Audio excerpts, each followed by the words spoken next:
Saludos, estimados oyentes.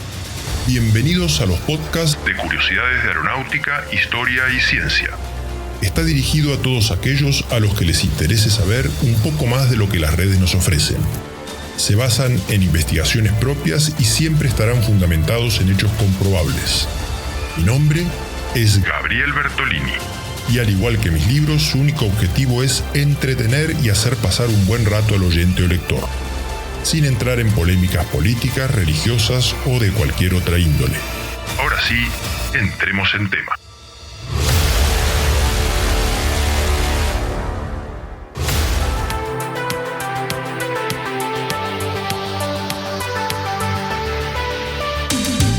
En este podcast les voy a contar una curiosidad histórica que muchos no conocen. Charlando con un amigo en el bar, surgió el tema. ¿Cómo estás? Bien, estaba haciendo tiempo antes de ir a la casa de mi padre. Suerte que sabes quién es tu padre. ¿Hay personas que no lo saben a ciencia cierta? Muchos. Te voy a contar una historia de un huérfano muy famoso. ¿Tenés ganas de oírla? Desde luego. ¿Sabías que Manuel Belgrano y Juan Manuel de Rosas compartieron un hijo? Esta es una curiosidad más de nuestra historia. Belgrano era un eterno solterón, y así murió, pero le gustaban mucho las mujeres. Los dos grandes amores de su vida fueron mujeres casadas. Por mucho tiempo se pensó que había tenido una sola hija, Manuela Mónica, extramatrimonial, nacida en 1819 en Tucumán, porque el general la menciona expresamente en un documento al cabildo de esa ciudad, para que pudiese heredar parte de sus bienes. Se llamaba completo, el nombre era Manuela Mónica del Corazón de Jesús, y era fruto del romance del general Belgrano con María Dolores Helguero. Había nacido en Tucumán el 4 de mayo de 1819. Anteriormente, Belgrano había conocido a María Josefa Ezcurra, cuando ésta contaba con solo 16 años, y él ya tenía 32, pero se hicieron amantes y corría el año de 1802. Ah, le gustaban jovencitas. Sí, pero en esa época era bastante común. Las mujeres se casaban a edades tan tempranas como 12 o 13 años. La familia de María consideró que Belgrano no era tan buen partido como un primo hermano español, pero que residía en Argentina, y obligó a ésta a casarse con él. Se llamaba Juan Esteban Ezcurra. La idea era ubicar a esta joven, que no era muy agraciada, con alguien que lo sacara de la pobreza. Este hombre estaba muy en desacuerdo con la Revolución de Mayo, y un año después de esta, en 1811, partió a España dejando a su prima María sin hijos luego de 9 años de matrimonio. María aprovechó para irse en busca de Belgrano, como última oportunidad, ya que tenía 25 años en esa época, y si no enganchaba a alguien rápido, seguirían en la miseria.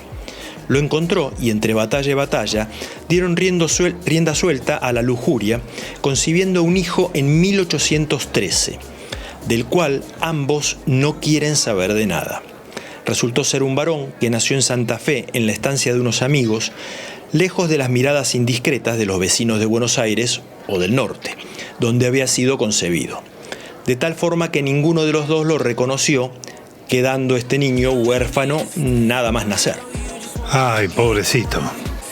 La hermana de María Josefa Ezcurra, esta que hablamos que era la novia o la amante de Belgrano, se llamaba Encarnación Ezcurra y también era muy fea, y a los Ezcurra les había costado mucho ubicarla, pero se le indilgaron a Juan Manuel de Rosas, con quien la casaron. La familia Ezcurra era muy ignorante y de baja condición social, por lo que trataban por todos los medios de ubicar a sus hijas para tratar de salvarse económicamente también ellos. Juan Manuel de Rosas se casó el mismo año que nace el hijo de Belgrano y decidieron adoptar a su sobrino, ya que nadie quería hacerse cargo de él. Desde luego, tanto Juan Manuel de Rosas como su esposa, Encarnación Ezcurra, sabían que era hijo de Belgrano. El recién nacido fue bautizado como Pedro Pablo, sin apellido, en la Catedral de Santa Fe y anotado como huérfano, aunque en su partida de nacimiento la madre figura como madrina de bautismo. Al adoptarlo la pareja de recién casados pasó a llamarse Pedro Pablo Rosas, tomando el apellido de Juan Manuel de Rosas. Creció junto a los 3 hijos de la pareja, entre la que destacó la famosa Manuelita Rosas, que terminó siendo la mano derecha del dictador. A los 20 años de Pedro Pablo decidieron contarle que era hijo de Manuel Belgrano, y este decidió agregar a su nombre el apellido de Belgrano, siendo conocido a partir de ahí por el nombre completo de Pedro Pablo Rosas y Belgrano. Comentan que el dictador le dijo a su sobrino: «Le voy a decir algo, usted es hijo de un hombre mucho más grande que yo». Sin dudas, Belgrano fue mucho más ilustre que Rosas. Y para muchos historiadores así es. De esta manera, Pedrito terminó teniendo 2 padres muy conocidos. Uno, el que lo había concebido, y el otro, que se había hecho cargo de él. Políticamente también fue bastante entrecruzada la historia. Eran tiempos de unitarios y federales. Los unitarios eran cultos, instruidos y pensaban que la administración se podía hacer desde donde se encontraba la aduana y todos los organismos oficiales. Ese lugar era Buenos Aires. Profesaban como ideología el liberalismo y el libre comercio, que era la fuente de progreso de los países más avanzados de la época. Bernardino Rivadavia fue el gran impulsor de este sistema, junto a Mariano Moreno, Alvear, Mitre, Laprida, Urquiza, Lavalle y otros más. Eran personas moderadas que pretendían basar el crecimiento de las Provincias Unidas del Río de la Plata en el emprendimiento y esfuerzo personal, pero no en el reparto sin sentido. Los federales, a su vez, usaban nombres rimbombantes como Liga de los Pueblos Libres y basaban su fuerza en el levantamiento de los habitantes con promesas que les hacían los autodenominados caudillos, que eran personas sin oficios ni estudios, que vieron una forma de vida en este sistema. El grito de los federales era «mueran los salvajes unitarios», pero los salvajes en realidad eran ellos, que mataban inmediatamente al que se les ponía por delante. Una cosa así como el asesino serial del Che Guevara hizo más de un siglo después. También hubo algunos, como es el caso de Rosas, que rechazados por su propia familia, emprendieron sus campañas personales metiéndose en política y predisponiendo a los más ignorantes en contra de Buenos Aires. Llegaron incluso a reclutar indígenas para combatir a las fuerzas regulares del gobierno. Esto creo que ya pasó, ¿no? O sea, recuerda a bastantes cosas todo esto, ¿no? La historia vuelve a repetirse muchas veces en este país. Sí, es verdad, se repite hasta nuestros días. Algunos se han atrevido a pronosticar que hoy Argentina sería una gran potencia de haber ganado los unitarios. Pero, sin entrar en polémicas políticas, lo curioso es que Belgrano era más bien unitario, pero que no quiso combatir a la chusma ignorante de los federales, así le llamaban.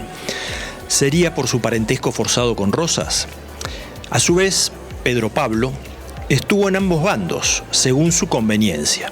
Educado quizá por Juan Manuel de Rosas, del dictador fue su secretario privado, y este le enseñó que siempre había que ponerse de donde soplaba el viento.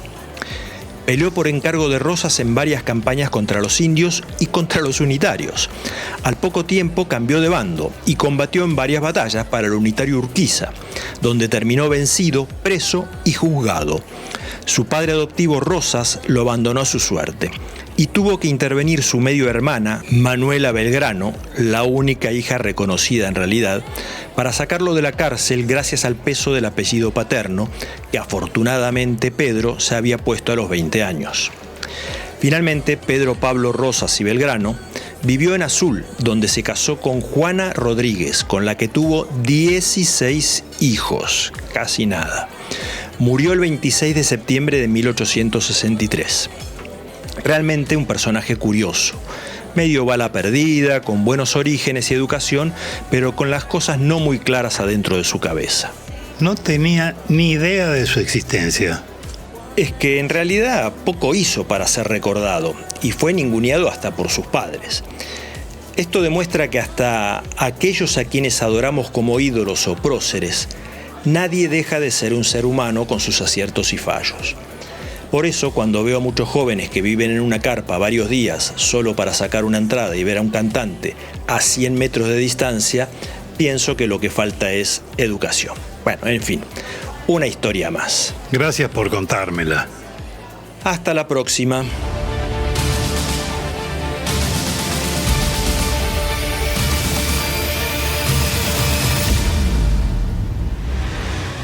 Has oído un podcast de curiosidades de aeronáutica, historia y ciencia, de Gabriel Bertolini.